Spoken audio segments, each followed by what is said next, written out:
আসসালামু আলাইকুম। এটিএন বাংলা সংবাদে সবাইকে স্বাগত জানাচ্ছি আমি বর্ষা ইসলাম। শুরুতেই বিআরবি কেবল সংবাদ শিরোনাম। রাজপথে বিশৃঙ্খলা সৃষ্টিকারীদের রুখে দেওয়ার আহ্বান প্রধানমন্ত্রীর। বিদ্যুৎ ও জ্বালানি সংকটের জন্য পলাতক ফ্যাসিস্টদের অব্যবস্থাপনা দায়ী। ঐক্যবদ্ধভাবে সমস্যা উত্তরণের আশাবাদ। নিজেদের ব্যর্থতা ঢাকতেই বিরোধী দলের উপর দায় চাপাচ্ছে সরকার। মন্তব্য গোলাম পারোয়ারের। জ্বালানি সংকট সমাধানে জামায়াতে ইসলামের 4 দফা প্রস্তাব। জ্বালানি ও বিদ্যুৎ সংকট সমাধানের 2 বছর লাগবে অর্থমন্ত্রী। তারল্য সংকটে ব্যাংক পরিচালনা কঠিন হচ্ছে। ইমার্জেন্সি রেসপন্স টিম গঠনের পরামর্শ সিপিডির। 5 আগস্ট শেখ হাসিনার বক্তব্য প্রধানমন্ত্রীর ভারত সফরের পরিবেশ নষ্ট করেছে। পররাষ্ট্র মন্ত্রণালয়ের মুখপাত্র। পরিস্থিতি অনুকূলে হলে সফরের আভাস। এবং ডারউইন টেস্টে অস্ট্রেলিয়াকে গুড়িয়ে দিয়ে 9 উইকেটের ঐতিহাসিক জয় বাংলাদেশের। মাহমুদ মিরাজের অসাধারণ নৈপুণ্যে এই সাফল্য। প্রধানমন্ত্রীর অভিনন্দন। শুনছিলেন বিআরবি কেবল সংবাদ শিরোনাম, এবার বিস্তারিত।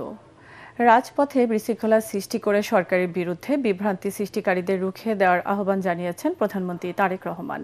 জাতীয় মৎস্য সপ্তাহ উপলক্ষে কিশোরগঞ্জের পাকুন্দিয়ায় স্থানীয়দের সাথে শুভেচ্ছা বিনিময় অনুষ্ঠানে তিনি বলেন, দেশের স্বার্থে বিরোধী কোনো কাজ করবে না বিএনপি সরকার। এদিকে জাতীয় মৎস্য পদক প্রদান অনুষ্ঠানে তারেক রহমান বলেন, মৎস্য খাতের উন্নয়নে কাজ করছে সরকার। পরে কিশোরগঞ্জ পৌরসভার পুরাতন স্টেডিয়ামে ফ্যামিলি কার্ড বিতরণ কার্যক্রমের উদ্বোধন অনুষ্ঠানে প্রধানমন্ত্রী বলেন, জনগণের ভাগ্য পরিবর্তন করাই বর্তমান সরকারের অন্যতম লক্ষ্য। কিশোরগঞ্জ থেকে মোহাম্মদ মোহসিনের তোলা ছবিতে কামরুজ্জামান রাজীবের রিপোর্ট। গ্রহণ করবেন। প্রধানমন্ত্রীর দায়িত্ব গ্রহণের পর প্রথমবারের মতো হাওর অঞ্চল কিশোরগঞ্জ সফরে প্রধানমন্ত্রী তারেক রহমান। আধুনিক অবকাঠামো ও যোগাযোগ সুবিধা বঞ্চিত কিশোরগঞ্জে প্রধানমন্ত্রীর আগমনে এই এলাকার মানুষের মধ্যে সৃষ্টি হয় ব্যাপক উৎসাহ উদ্দীপনা, আশার সঞ্চার হয় কিশোরগঞ্জবাসীর মধ্যে। পথে পথে মানুষের ভালোবাসায় সিক্ত হন সরকার প্রধান। বেলা 11:30টায় কিশোরগঞ্জের পাকুন্দিয়ায় পৌঁছান প্রধানমন্ত্রী। সেখানে জাতীয় মৎস্য সপ্তাহ উপলক্ষে মির্জাপুর চেয়ারম্যান বাড়ি ঘাট এলাকায় পুরাতন ব্রহ্মপুত্র নদে মাছের পোনা অবমুক্ত করেন তারেক রহমান। পরে স্থানীয় সুধীজনদের সাথে শুভেচ্ছা বিনিময় অনুষ্ঠানে যোগ দিয়ে প্রধানমন্ত্রী বলেন, বাংলাদেশকে কল্যাণমুখী রাষ্ট্রে পরিণত করতে দৃঢ় প্রতিজ্ঞ বিএনপি সরকার। সরকার সামর্থ্য অনুযায়ী মৎস্যজীবী, কৃষক ও প্রান্তিক উদ্যোক্তাদের পাশে দাঁড়াবে। জনগণের ভাগ্য পরিবর্তনই সরকারের লক্ষ্য। এই মাছের অবমুক্তকরণ, এই ফ্যামিলি কার্ড, কৃষক কার্ড, বাচ্চাদেরকে মানুষ রূপে গড়ে তোলা, সুন্দর আদর্শ নাগরিক হিসাবে গড়ে তোলা, এই যে কাজগুলো ইমাম মুয়াজ্জেম সাহেবদেরকে অর্থনৈতিকভাবে সহযোগিতা করা, আপনারা কি মনে করেন এইগুলোর যদি বাস্তবায়ন করা যায় তাহলে দেশের মানুষের ভাগ্যের পরিবর্তন হবে? এ সময় সরকার প্রধান অভিযোগ করেন, বিএনপি যখনই ক্ষমতায় এসেছে কিছু দল রাজপথে বিশৃঙ্খলা তৈরির চেষ্টা করেছে। দেশকে গড়ে তুলতে জনগণকে এগিয়ে আসতে হবে উল্লেখ করে তারেক রহমান বলেন, যারা দেশের উন্নয়নকে বাধাগ্রস্ত করতে চায় তাদের বিরুদ্ধে সতর্ক থাকতে হবে। যারা রাজপথে বিশৃঙ্খলা তৈরি করবে, যারা দেশের মানুষকে মিথ্যে কথা বলে বিভ্রান্ত তৈরি করবে, তাদের বিরুদ্ধে আপনাদেরকে রুখে দাঁড়াতে হবে। এ সময় প্রধানমন্ত্রী দাবি করেন, বিগত ফ্যাসিস্ট সরকারের অপরিকল্পিত কর্মকাণ্ডের কারণেই দেশের মানুষ আজ বিদ্যুৎ ও গ্যাস সংকটে দুর্ভোগে পড়েছে। এই যে বিদ্যুতের সমস্যা, এই সমস্যা স্বৈরাচার, যে স্বৈরাচারকে এই দেশের মানুষ বিতাড়িত করেছে, তাদের অপরিকল্পিত বিভিন্ন পদক্ষেপের জন্য আজকে বিদ্যুৎ এবং জ্বালানির এই অবস্থা। পরে কটিয়াদীতে জাতীয় মৎস্য পক্ষের উদ্বোধনী অনুষ্ঠানে যোগ দেন প্রধানমন্ত্রী। এতে মৎস্য উৎপাদনে গুরুত্বপূর্ণ ভূমিকার জন্য 13 ব্যক্তি ও এক প্রতিষ্ঠানকে জাতীয় মৎস্য পদক প্রদান করেন তারেক রহমান। এতে তিনি বলেন, প্রত্যক্ষ ও পরোক্ষভাবে দেশের 2 কোটি মানুষ মৎস্য চাষের উপর নির্ভরশীল, তাই এ খাতের উন্নয়নে সচেষ্ট সরকার। সমগ্র বাংলাদেশে এরকম বহুত অনেক জলাশয় আছে, হাওর আছে, বিল আছে, পুকুর আছে, যেগুলি পড়ে রয়েছে বিনা কারণে। আমরা সিদ্ধান্ত করেছি এগুলোকে সংস্কার করার মাধ্যমে সরকারের পক্ষ থেকে আমরা এগুলোতে মাছের পোনা ছাড়তে চাই। চাই। দেশের মৎস্য ও কৃষি পণ্য উৎপাদনের বৃহত্তর হাব কিশোরগঞ্জের সম্ভাবনা, উদ্যোক্তা ও খামারিদের সাফল্য জাতীয় পর্যায়ে তুলে ধরতেই প্রথমবারের মতো রাজধানীর বাইরে জাতীয় মৎস্য পক্ষের উদ্বোধন করলেন প্রধানমন্ত্রী তারেক রহমান। বললেন 2030 সালের মধ্যে টেকসই উন্নয়ন লক্ষ্যমাত্রা অর্জনে তৃণমূল পর্যায়ের অর্থনীতির উন্নয়নে বদ্ধপরিকর সরকার। এরপর কিশোরগঞ্জের পৌরসভা পুরাতন স্টেডিয়ামে ফ্যামিলি কার্ড বিতরণ কর্মসূচির মূল পর্বের উদ্বোধন করেন প্রধানমন্ত্রী তারেক রহমান। সেখানে মেধাবী শিক্ষার্থী, প্রতিবন্ধী, অসহায় মানুষের মধ্যে অনুদান প্রদান করেন তিনি। এছাড়া ইমাম, মুয়াজ্জিন, খাদেম ও ধর্মীয় উপাসনালয়ে কর্মরত ব্যক্তিদের সম্মানী ভাতা প্রদান কার্যক্রম উদ্বোধন করেন তিনি। সেখানে তিনি বলেন, দেশের মানুষের ভাগ্য পরিবর্তনই সরকারের লক্ষ্য, তাই যারা এ কাজে ব্যাঘাত ঘটাতে চায় তাদের প্রতিহত করতে হবে। অনেক রটনাকারী আছে, এদের ব্যাপারে আমাদেরকে সতর্ক থাকতে হবে, দেখতে হবে এরা অতীতে কি করেছে, সেই অতীত বিবেচনা করে তাদেরকে আমাদেরকে চোখে চোখে রাখতে হবে। সন্ধ্যায় ঐতিহাসিক শোলাকিয়া ঈদগাহ ময়দানে সরকারের গৃহীত বিভিন্ন উন্নয়ন প্রকল্পের ভিত্তিপ্রস্তর উদ্বোধন করেন প্রধানমন্ত্রী। সেখানে স্থানীয় ছাত্রদল আয়োজিত বৃক্ষরোপণ কর্মসূচিতে অংশ নেন তিনি। কামরুজ্জামান রাজীব, এটিএন বাংলা, কিশোরগঞ্জ। সরকার নিজেদের ব্যর্থতা ঢাকতে বিরোধী দলের উপর দায় চাপাচ্ছে বলে মন্তব্য করেছেন জামায়াতের সেক্রেটারি জেনারেল মিয়া গোলাম পরোয়ার। চলমান জ্বালানি সংকট পরিস্থিতি নিয়ে জরুরি সংবাদ সম্মেলনে তিনি একথা বলেন। অন্যদের দোষ না দিয়ে বিএনপির নেতা কর্মীদের সিন্ডিকেট এবং চাঁদাবাজি বন্ধের আহ্বান জানান গোলাম পরোয়ার। এ সময় জ্বালানি ও বিদ্যুৎ সংকট মোকাবেলায় ন্যাশনাল ইমার্জেন্সি সেল গঠন সহ 4 দফা প্রস্তাব তুলে ধরে জামায়াতে ইসলামী। বিস্তারিত জানাচ্ছেন আনান তাসনিন রি। চলমান জ্বালানি সংকট ও উদ্ভূত পরিস্থিতি নিয়ে মগবাজারের কেন্দ্রীয় কার্যালয়ে জরুরি সংবাদ সম্মেলনের আয়োজন করে জামায়াতে ইসলামী। প্রধানমন্ত্রী হয়তো বলছেন উনি 60-এর হাতা গুছায় কেটস পরে নামেন, আমাদের আমিরের জামাত তো আর 60 পরেন না, উনি পাঞ্জাবি পরেন, তো পাঞ্জাবির হাতা গোটায় উনিও কিন্তু মাঠে নেমেছেন। এ সময় জ্বালানি সংকট মোকাবেলায় সরকারের ব্যর্থতার তীব্র সমালোচনা করে তা মোকাবেলায় 4 দফা প্রস্তাব তুলে ধরেন দলের সেক্রেটারি জেনারেল মিয়া গোলাম পরোয়ার। 2025-26 অর্থ বছরে এলএনজি আমদানিতে প্রায় 59,000 কোটি টাকা ব্যয় এবং প্রায় 14,600 কোটি টাকার সরকারি ভর্তুকির তথ্য প্রকাশিত হয়েছে। সুতরাং তৃতীয় এফএসআরইউ নির্মাণ করুন, প্রয়োজন হলে আমরা সমর্থন করব। কিন্তু একই সঙ্গে বলতে হবে এলএনজি কোথা থেকে আসবে, কত দামে আসবে, দীর্ঘমেয়াদী সরবরাহ চুক্তি কি হবে, পাইপলাইন কখন হবে, দেশীয় গ্যাস উৎপাদন কত বাড়বে।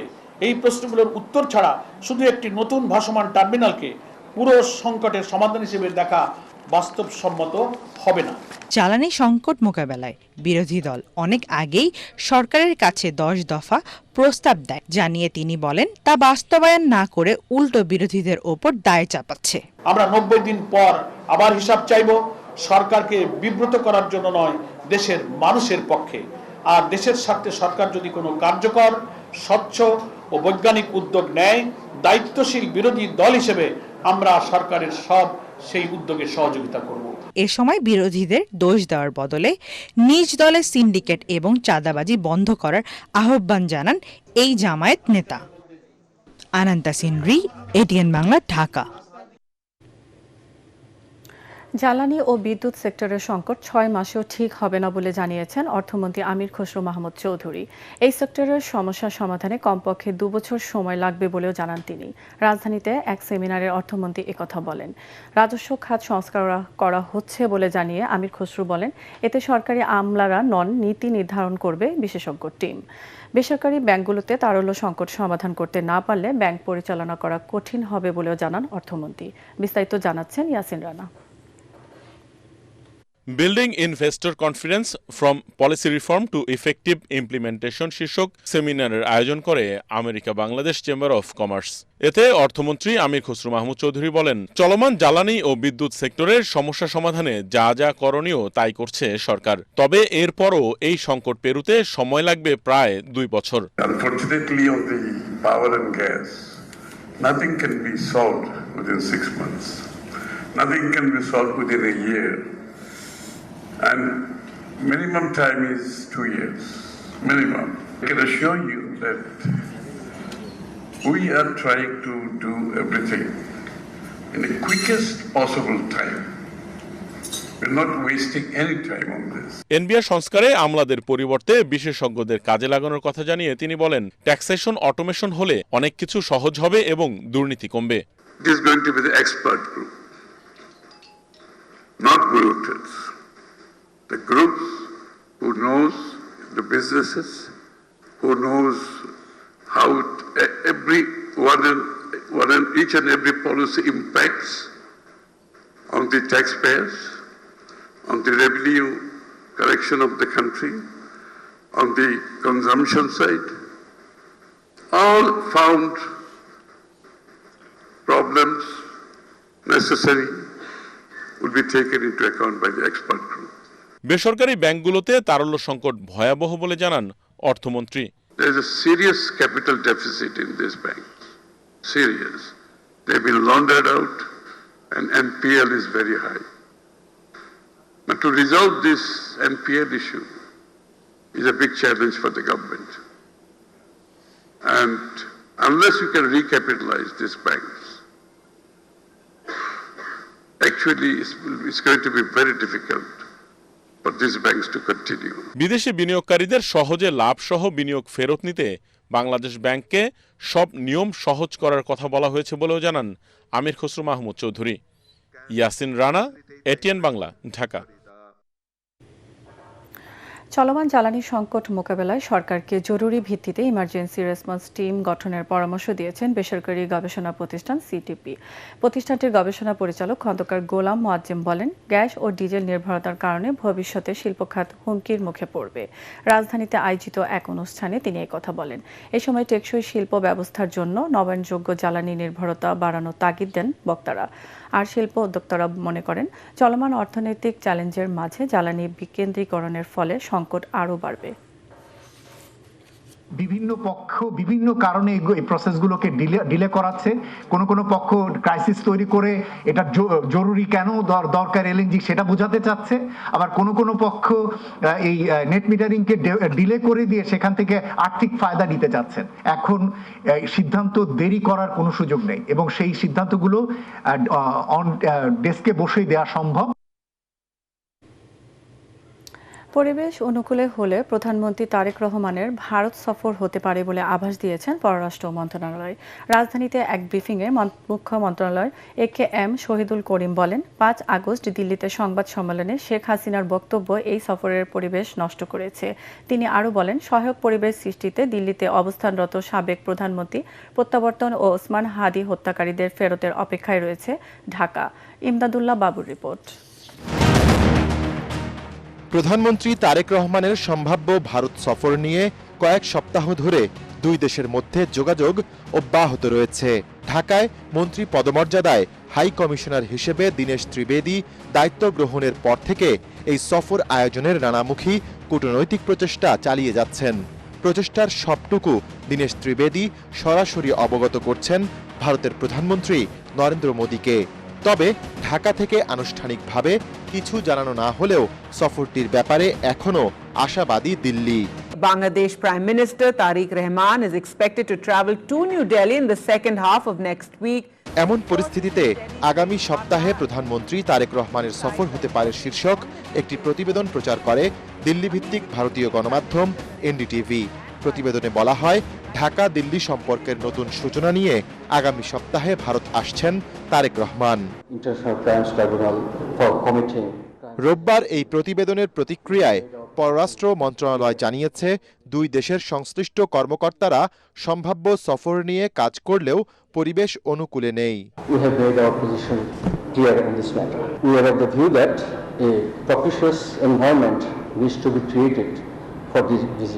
তিনি বলেন, ভারতে পলাতক শেখ হাসিনা, অন্যান্য অপরাধী এবং ওসমান হাদি হত্যাকাণ্ডে অভিযুক্তদের দ্রুত হস্তান্তর চায় Dhaka. We have requested the Indian authorities to expeditiously act on our request to extradite Sheikh Hasina and other fugitive criminals and to hand over Bangladesh the accused killers of Shahid Sharif Osman Hadi in compliance with our bilateral extradition treaty. We are awaiting their response. এদিকে ভারতের শীর্ষ কর্মকর্তাদের বরাত দিয়ে Indian express এক প্রতিবেদনে জানিয়েছে, শেখ হাসিনার বাংলাদেশে প্রত্যার্পণের সিদ্ধান্ত রাজনৈতিক বা কূটনৈতিকভাবে নেওয়া হবে না। আদালতের প্রক্রিয়ায় বাংলাদেশের করা অভিযোগগুলো ভারতের আইনেও অপরাধ হিসেবে বিবেচিত কিনা তা যাচাই করে দেখবে দিল্লি। তবে প্রতিবেদনটির বিষয়ে কোনো আনুষ্ঠানিক প্রতিক্রিয়া জানায়নি পররাষ্ট্র মন্ত্রণালয়। ইমদাদুল্লাহ বাবু, ATN বাংলা, ঢাকা। ডারউইন টেস্টে অস্ট্রেলিয়াকে 9 উইকেটের বিশাল ব্যবধানে হারিয়ে ইতিহাস গড়ল বাংলাদেশ। অবিশ্বাস্য এই জয়ে অজিদের মাটিতে প্রথমবারের মতো টেস্ট জয়ের কৃতিত্ব দেখালো টাইগাররা। চতুর্থ দিনে প্রথম ইনিংসের সেঞ্চুরিয়ান তানজিদ হাসানের উইকেট হারিয়ে জয়ের জন্য 57 রানের টার্গেট ছুঁড়ে ফেলে দেন বাংলাদেশ। 2 ইনিংসে 9 উইকেট তুলে নিয়ে ম্যাচ সেরা হয়েছেন টাইগার পেসার হাসান মাহমুদ। পরাগ আরমানের রিপোর্ট।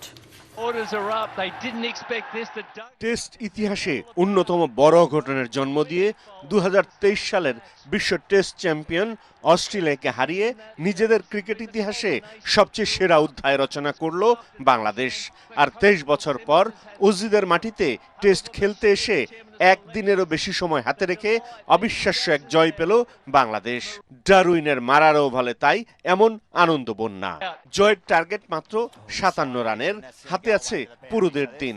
এমন সমীকরণের ম্যাচে দলের স্কোরে 4 রান যোগ হতে সাজ করে প্রথম ইনিংসের সেঞ্চুরিয়ান তানজিদ হাসান তামিম। কিছুটা ভীতি কিংবা স্নায়ুচাপ থাকলেও আর কোনো বিপর্যয় ঘটতে দেননি সাদমান ইসলাম এবং মমিনুল হক।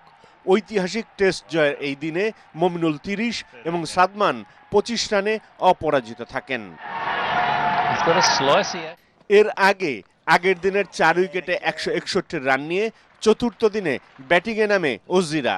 তখনও তারা বাংলাদেশের চেয়ে 67 রানে পিছিয়ে ছিল। দলের 178 রানে 30 রানে থাকা অ্যালেক্স ক্যারিকে ফেরান মেহেদী হাসান মিরাজ। অজিদের 193 রানে ওয়েবস্টারকে সাজ করে ফেরত পাঠান তিনি।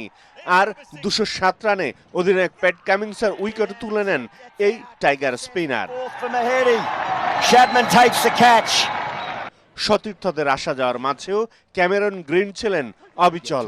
বাংলাদেশের বোলারদের মাথা ব্যথার কারণ হয়ে ওঠা গ্রিন তুলে নেন সেঞ্চুরিও। কিন্তু মিরাজকে যেন পেয়ে বসেছিল উইকেট শিকারের নেশা। নাথান লায়নকে লেগ বিফোরের ফাঁদে ফেলে ক্যারিয়ারে 15তম বারের মতো 5 উইকেট শিকারের পাশাপাশি অস্ট্রেলিয়াকে 284 রানে গুড়িয়ে দেন এবং বাংলাদেশকে ঐতিহাসিক টেস্ট জয় উপহার দেন মেহেদী হাসান মিরাজ। 2017 সালে মিরপুরে হারানোর 9 বছর পর অস্ট্রেলিয়ার মাটিতে আবার অজিদের হারালো বাংলাদেশ। পরাগ আরমান, ATN বাংলা। বাংলাদেশের অভাবনীয় এই অর্জনে অভিনন্দন জানিয়েছেন প্রধানমন্ত্রী তারেক রহমান। কিশোরগঞ্জে যাওয়ার পথে টাইগারদের সাফল্যের কথা শুনে ভিডিও কলে শুভেচ্ছা জানান তিনি। অস্ট্রেলিয়ার মতো শক্তিশালী দলকে বিশাল ব্যবধানে হারানোকে অনন্য অর্জন বলে উল্লেখ করেন তারেক রহমান। এর ফলে মানসিক শক্তিতে বলীয়ান হয়ে বাংলাদেশ দল আগামীতে আরও ভালো খেলবে বলেও আশা প্রকাশ করেন তিনি। টাইগারদের অভাবনীয় সাফল্যে গোটা দেশের মানুষ উচ্ছ্বাসিত বলেও ক্রিকেটারদের জানান প্রধানমন্ত্রী।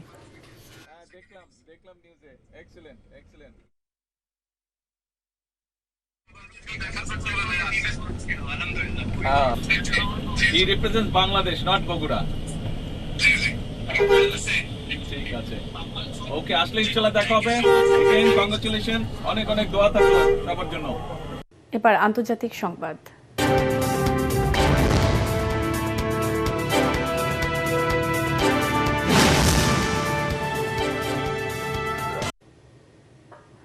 যুক্তরাষ্ট্রের কেন্টাকি অঙ্গরাজ্যের একটি পার্কে গোলাগুলির ঘটনায় একজন নিহত এবং শিশুসহ 4 জন আহত হয়েছেন। সংবাদ সংস্থা অ্যাসোসিয়েটেড প্রেসের খবরে জানানো হয়, স্থানীয় সময় শনিবার সন্ধ্যায় লেক্সিংটনের চার্লস ইয়ং পার্কে একটি কমিউনিটি অনুষ্ঠান চলার সময় অতর্কিতে গুলির ঘটনা ঘটে। পুলিশ দ্রুত ঘটনাস্থলে পৌঁছে 5 জনকে হাসপাতালে পাঠায়। এ সময় চিকিৎসাধীন অবস্থায় একজন মারা যায়। আহতদের মধ্যে 4 ও 14 বছর বয়সী 2 শিশু রয়েছে। এ ঘটনায় এখনও কাউকে গ্রেফতার করতে পারেনি পুলিশ, তবে তদন্ত চলছে বলে জানিয়েছেন লেক্সিংটন পুলিশ প্রধান। বাংলাদেশ সম্মিলিত সাংস্কৃতিক সোসাইটির 23তম প্রতিষ্ঠা বার্ষিকী ও মাদার তেরেসার 116তম জন্ম জয়ন্তী উপলক্ষে আলোচনা সভা গুণীজন সম্মাননা অনুষ্ঠিত হয়েছে। রাজধানীর শিল্পকলা একাডেমিতে সুস্থ ধারা সাংস্কৃতিক বিকাশে আমরা শিশুক অনুষ্ঠানে সমাজে অবদানের স্বীকৃতি হিসেবে গুণীজনদের সংবর্ধনা দেওয়া হয়। এ সময় সংবাদ উপস্থাপনায় বিশেষ কৃতিত্বের জন্য এটিএন বাংলা সংবাদ পাঠক চিন্তিয়া হককে সম্মাননা জানানো হয়। দেওয়া হয় সম্মাননা ক্রেস্ট। অনুষ্ঠানের উদ্বোধন করেন এটিএন বাংলার উপদেষ্টা অনুষ্ঠান তাশিক আহমেদ। প্রধান অতিথি ছিলেন সুপ্রিম কোর্টের আপিল বিভাগের বিচারপতি মোহাম্মদ সিদ্দিকুর রহমান মিয়া। প্রধান আলোচক ছিলেন বিএনপির সাবেক তথ্য ও গবেষণা সম্পাদক রেজাবুদ্দৌলা চৌধুরী। সভাপতিত্ব করেন বিবিএন নিউজের chairman Shafiqur Rahman. Madam Teresa সারা বিশ্বে অনুকরণীয়, কারণ মানবিক মূল্যবোধ আমাদের থাকতেই হবে। আমাদেরকে মানুষের পাশে থাকতে হবে, আমাদের প্রত্যেককেই থাকতে হবে। আপনার মধ্যে যদি মানবিক মূল্যবোধই না থাকে তাহলে তো আপনি মানুষ না, আমি মানুষ না।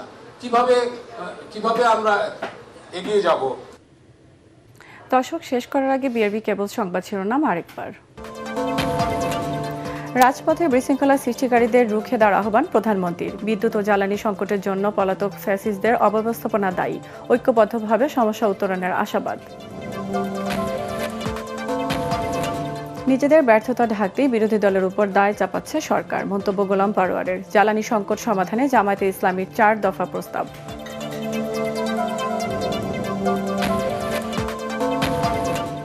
জ্বালানি ও বিদ্যুৎ সংকট সমাধানে 2 বছর লাগবে অর্থমন্ত্রী। তারল্য সংকটে ব্যাংক পরিচালনা কঠিন হচ্ছে, ইমার্জেন্সি রেসপন্স টিম গঠনের পরামর্শ সিপিডির। 5 আগস্ট শেখ হাসিনার বক্তব্য প্রধানমন্ত্রী ভারত সফরের পরিবেশ নষ্ট করেছে, পররাষ্ট্র মন্ত্রণালয়ের মুখপাত্র। পরিস্থিতি অনুকূলে হলে সফরের আভাস। এবং ডারউইন টেস্টে অস্ট্রেলিয়াকে গুড়িয়ে দিয়ে 9 উইকেটের ঐতিহাসিক জয় বাংলাদেশের। মাহমুদ মিরাজের অসাধারণ নৈপুণ্য ওই সাফল্য, প্রধানমন্ত্রীর অভিনন্দন। দর্শক, পরবর্তী সংবাদ দেখার আমন্ত্রণ জানিয়ে এখনকার মতো শেষ করছি। এটিএন বাংলা সংবাদ ইউটিউবে দেখতে ব্রাউজ করুন, youtube/ATN বাংলা নিউজ। ধন্যবাদ সবাইকে।